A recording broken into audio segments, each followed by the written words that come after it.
हमारे साथ बातचीत करने के लिए केंद्रीय जल शक्ति मंत्री गजेंद्र सिंह शेखावत साहब, दिल्ली के अंदर बरसात के बाद जो हथनीकुंड बैराज से पानी छोड़ा गया है, उसके बाद कुछ ऐसे हालात हो गए हैं जो पानी जो है वो अब सड़कों पे दिखने लगा है।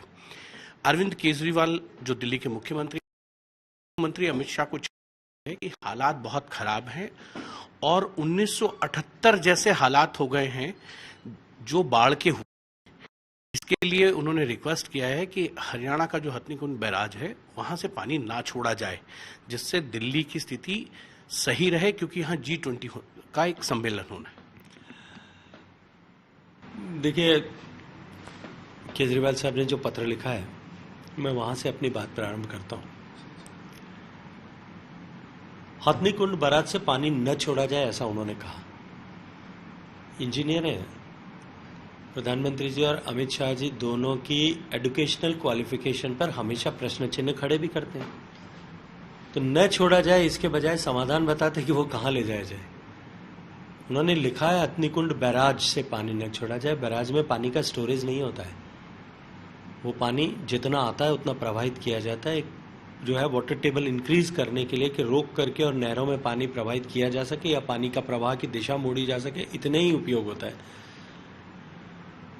इसलिए ये पत्र अपने आप में हास्यास्पद था, लेकिन क्योंकि राजनीति से प्रेरित था, अगर इस विषय को समझना ही था तो समाधान के लिए वो जो सीधे मुझे प्रश्न कर सकते थे, सीधे मुझे संपर्क कर सकते थे।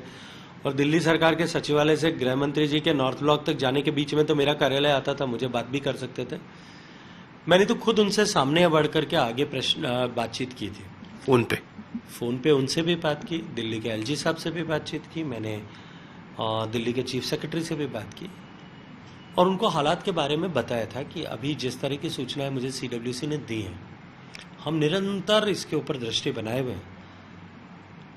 हिमाचल प्रदेश में पहाड़ में एकाएक बरसात होने के कारण से पानी का प्रवाह बढ़ा है और हिस्टोरिकल हाई फ्लो है। पिछले 50 साल का रिकॉर्ड दिल्ली में भी यमुना के जलस्तर का टूटा है। 3,50,000 क्यूसेक से ज्यादा पानी प्रवाहित हो रहा था 48 घंटे पहले, लेकिन कल प्रवाह रिड्यूस हुआ है, लगभग 1,50,000 से 1,58,000 क्यूसेक के बीच में है।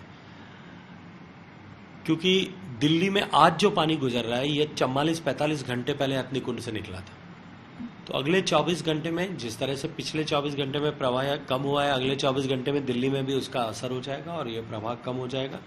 इसलिए केजरीवाल साहब G20 को लेकर के चिंता न करें, क्योंकि प्रवाह निश्चित रूप से घटने वाला है। राजनीति करने के बजाय उनको अभी इस विषय को देखना और समझना चाहिए कि ये हालात क्यों बने और इस हालात के लिए कहां तक वो और उनकी सरकार जिम्मेदार है। न उन्होंने बढ़ी हुई आबादी के बोझ के अनुरूप सीवेज लाइंस को अपग्रेड किया, न उनको क्लीनिंग किया। आज जैसा मुझे बताया गया है कि उनकी कैपेसिटी का 40-50% ही पानी उनसे प्रवाहित हो सकता है, सब चोक्ड पड़ी है, उनकी सफाई के लिए कोई काम नहीं हुआ। पिछले वर्षों में 10 वर्षों में दिल्ली की आबादी जिस तरह से 50 लाख बढ़ी है, उसको अनुरूप इंफ्रास्ट्रक्चर जिस तरह से बनाने चाहिए उस पर कोई काम नहीं हुआ। पहले भी दिल्ली में बाढ़ की ऐसी स्थितियां बनती रही हैं। स्टॉर्म वाटर को किस तरह से डिस्पोज करें उसके ऊपर भी अभी किसी तरह का काम नहीं हुआ।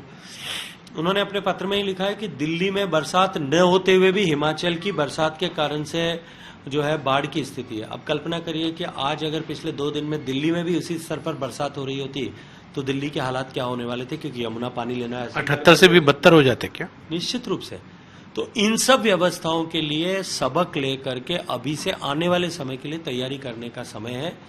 केजरीवाल साहब को घूम करके देखकर इस विषय पे संज्ञान लेना, ऐसा मेरा सुझाव है। सर, लेकिन जब भी मानसून होता है, बरसात होती है पहाड़ों में, उसके बाद दिल्ली के हालात कुछ इसी तरीके के होते हैं। चाहे वो कनॉट प्लेस के पास मिंटो ब्रिज का एरिया हो, वहाँ पर वाटर लॉगिंग हो जाती है, पुराना किला के पास हो जाती है। तमाम ऐसे दिल्ली में स्पॉट है जहाँ पे वाटर लॉग होता है और लोगों को परेशानी होती है। क्या आपको लगता है कि समय रहते इसका सोल्यूशन करना चाहिए? देखिए, मैंने जैसा अभी आपके पिछले प्रश्न के उत्तर में भी कहा था कि ऐसी हर एक घटना जो कोई आपदा को क्रिएट करती है, चुनौती को क्रिएट करती है, व्यवधान लेकर के आती है। हमें वो भविष्य में न हो उसके लिए अभी से सबक लेकर के काम करना चाहिए। कुछ ऐसे लो लाइंग एरियाज हैं जहां हमेशा ही ट्रेडिशनली पानी भरता है, जो दिल्ली में जब कभी भी बरसात होती है तो मिंटो ब्रिज का फोटो आप सब मित्र दिखाते ही हैं। मुंबई में जब बरसात होती है तब मिलन सबवे को पूरा हिंदुस्तान जानता है। मुंबई गया या नहीं गया, मिलन सबवे में पानी भर गया है। बरसात में मानसून में हम जब बच्चे थे तब भी ये मानते थे कि मिलन सबवे में आज पानी भरा है, 7-8 दिन बाद में हमारे यहाँ मानसून आ जाएगा। हर एक शहर में ऐसा कोई न कोई लो लाइंग स्पॉट होगा, कहीं अंडरपास होंगे जिनमें पानी भरना सामान्य प्रक्रिया है, लेकिन उन चुनौतियों का स्थायी समाधान हो सके इस दिशा में काम करना चाहिए। पत्र राजनीति को लेकर लिखा गया है या समाधान के लिए? जो केजरीवाल साहब ने लिखा है मुझे तो उसमें केवल राजनीति नजर आती है, क्योंकि समाधान अगर करना होता तो उनको शायद अमित शाह जी को पत्र लिखने की आवश्यकता नहीं थी। सर, एक सवाल ये भी है, क्योंकि जिस तरीके से हथनीकुंड बैराज से पानी छोड़ा गया है उसके बाद जो दिल्ली के अंदर जो वाटर सप्लाई है उस पर भी इफेक्ट पड़ने वाला है। अगले 3-4 दिन ये माना जा रहा है कि जो प्लांट हैं उस पर इफेक्ट पड़ेगा और दिल्ली के लोगों को पीने के पानी की समस्या से जूझना पड़ सकता है। उसके लिए क्या केंद्र सरकार की तरफ से दिल्ली सरकार को कुछ सहायता दी जा रही? देखिए, एक मैं आपको थोड़ा सा करेक्ट करना चाहता हूं। आपने कहा बार बार मीडिया में ये दिखाया जा रहा है हथनीकुंड बैराज से पानी छोड़ा जा रहा है। छोड़ा तो तब जाता है जब रोक करके छोड़ा जाओ, वहां से प्रवाहित हो रहा है, छोड़ा नहीं जा रहा है। गेट खुले हैं, निकल रहा है पानी, जितना नदी में आ रहा है उतना वहां से बह रहा है। इसलिए छोड़ा जाना इसके लिए उपयुक्त शब्द नहीं है। जो पानी प्रवाहित हो रहा है और उसके कारण से जो जल स्तर बढ़ा और हिस्टोरिकल हाई जो गेज ऑफ यमुना हुआ है उसके कारण से वजीराबाद में जो पेयजल के टैंक्स बने हुए हैं उनमें नदी का पानी प्रवेश कर गया। मुझे ऐसा बताया गया है कि उसके कारण से आने वाले 2-3 दिन तक उसको हम पंप आउट करें, नया पानी उसमें रोकें और उसके बाद स्वच्छ करके और भेजें। आने वाले 2-3 दिन तक कुछ व्यवधान उसमें होगा। जहाँ तक भारत सरकार की तरफ से सहयोग करने का प्रश्न है, हम हर समय 24 घंटे 365 दिन दिल्ली की जनता के सामने आने वाली हर संकट और समस्या के समाधान के लिए बिना किसी राजनीतिक विद्वेष के पूर्ण मनोयोग से पूरी प्रतिज्ञा के साथ में हम समझौते तो उनके साथ में हम सहयोग करने के लिए तैयार हैं, क्योंकि ये प्रत्यक्ष रूप से राज्य सरकार का विषय है। दिल्ली जल निगम को इसके लिए जिम्मेदारी है। अगर कहीं भी किसी भी तरह की आवश्यकता है, दिल्ली जल निगम के अधिकारियों के स्तर पर या जल निगम के चेयरमैन मुझे प्रत्यक्ष रूप से सीधा बात करके संपर्क करेंगे। हम हर तरह से उनके साथ खड़े हैं। ये थे केंद्रीय मंत्री गजेंद्र सिंह शेखावत।